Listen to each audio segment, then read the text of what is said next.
Mga idol, samahan niyo po akong magsigang ng isda. So, may tatlo tayo ditong piraso na isda. Nilagyan ko na siya ng, ng asin. Tapos, may pitsay tayo dito at talong. Dalawang talong lang siya. And then, may kamatis tayong dalawa at onion, ginger.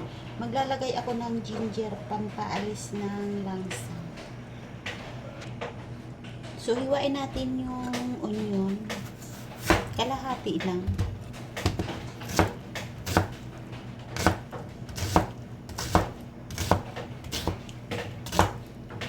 So, ganyan lang siya. So, yung kamatis, hiwain lang natin ng apat. So, tatanggalin natin sa gilid. Tapos, hawaan lang natin. Ganyan lang, guys. Kasi itatry ko naman ang isang way para mas makasa kung alin yung masarap, diba? So, itatry natin. Dati pinipisat ko ito. Isang kamatis pinipisat ko. Ngayon hindi. So, mag-slice tayo ng kaunting ginger. Pampatanggal ng ng langsa. So, mga ilang piraso lang. Pag ayaw nyo, huwag kayong maglagay. So, ganyan lang siya. So, ilalagay na natin sa kawali. So, ilalagay natin sa kawali yung tomato.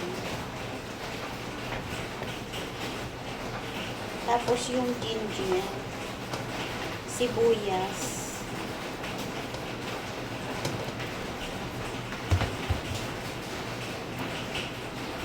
So, ilalagay natin yung isda.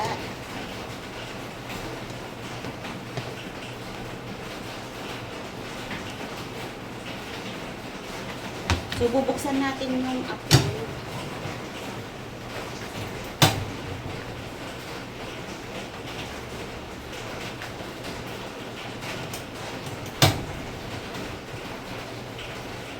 So, mahina lang yung apoy para hindi masunog. So, tatakpan siya natin.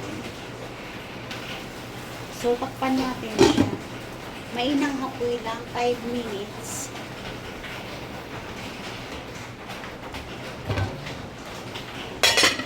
So, kumukulo na siya.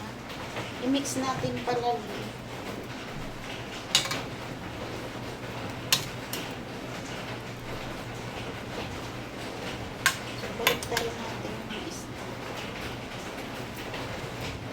Mamaya natin siya lagyan ng tubig. Pag lumabas na lahat ng takas ng sibuyas, tomato. So, takpan uli natin siya.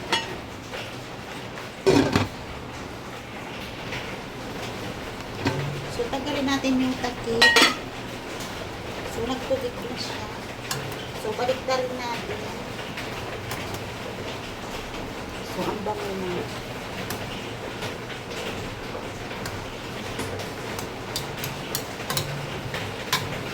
So, lalagyan na natin siya ng tubig. So, depende kung anong karami ang gusto niyo na tubig.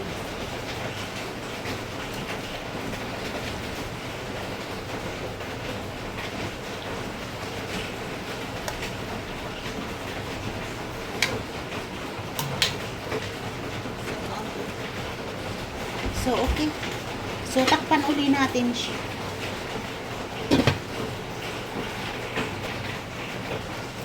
So, kumukulo na siya. So, baliktarin natin yung isda.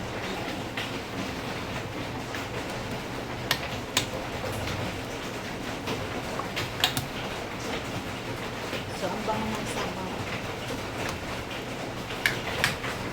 So, maglalagay na tayo ng salt. So, dalawang spoon na. Dalawang spoon na lang. So, maglalagay tayo ng magic sarap para malasa na yung sabaw natin. So, lahat na natin.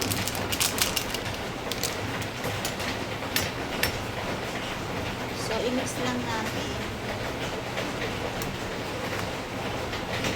So, takpan uli natin. Kasi mabilis yung gulay na maluto.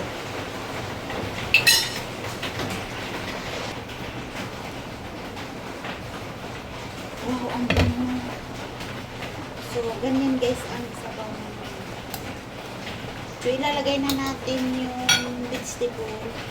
So, maglalagay muna tayo ng talong. So, pagkahiwa ng talong, ganyan lang. Dapat may okra, kaya lang guys, umuulan.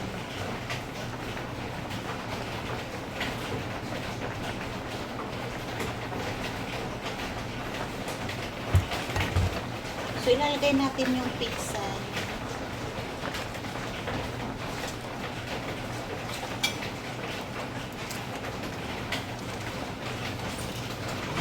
So, lahat na natin kasi masarap yung marami tayong kainin na vegetable.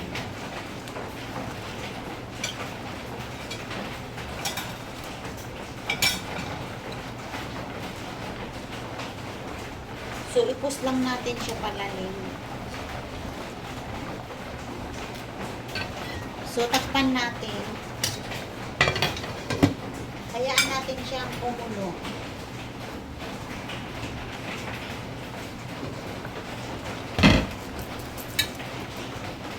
So, ipus lang natin siya palalim. At dahan-dahan para hindi madurog yung isda.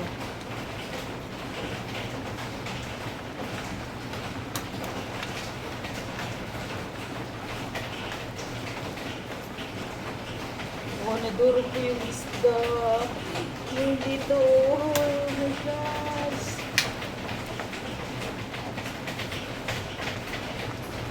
Ano ko yung isda guys dito. Oh.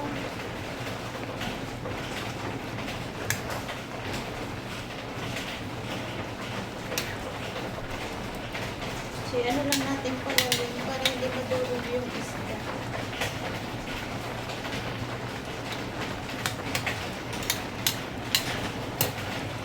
So, takpan uli natin. At mamaya iaano natin yung isda, ilalabas. Ibabaw natin yung isda na.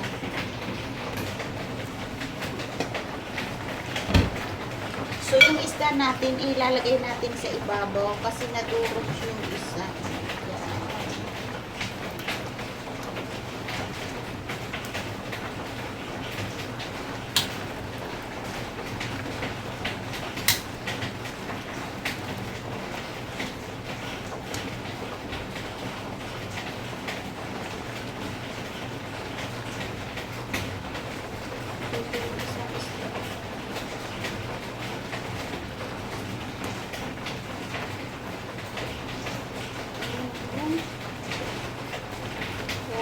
Ano nga nasira guys, ramdam ko kanina, natusok ko.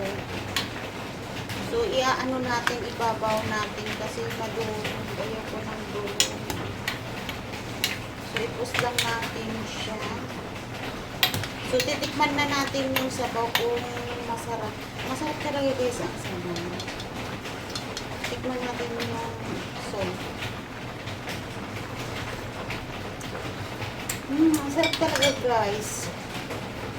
So, maglalagay na tayo ng magic. Ayun mo. Mix sinigang.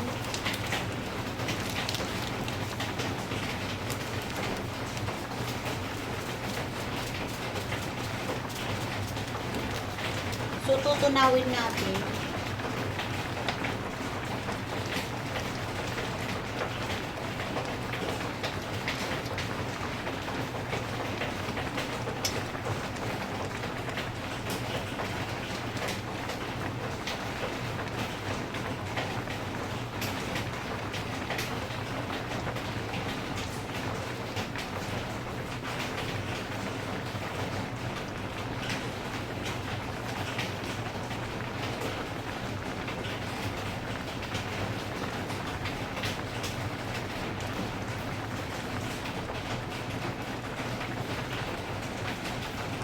Magkakaunti pa, maglagay tayo ng kaunti na mix sinigang.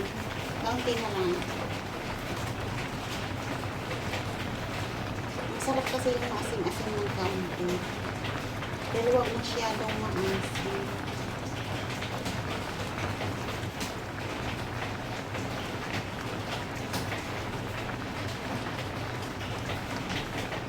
So, okay na siya, guys.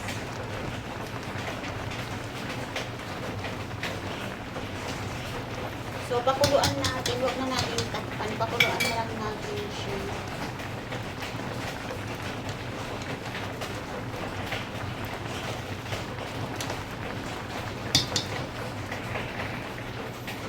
So, tikman natin yung asin.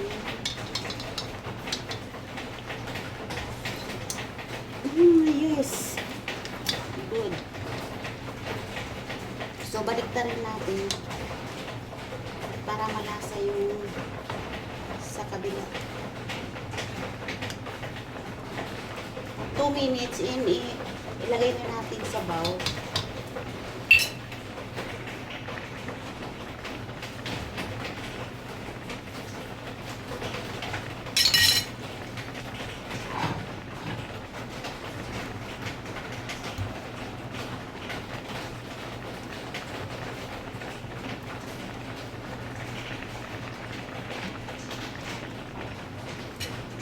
So, maglagay na tayo sa bowl.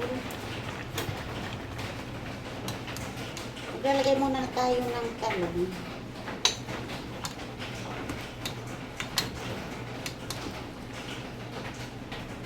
Itsay.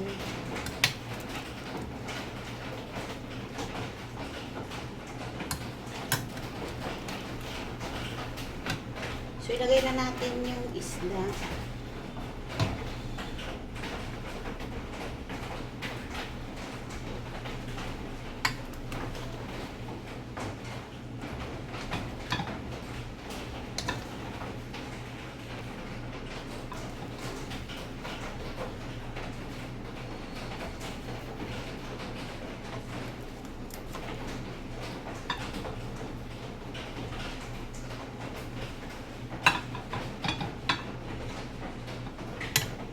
Maglalagay tayo ng soup.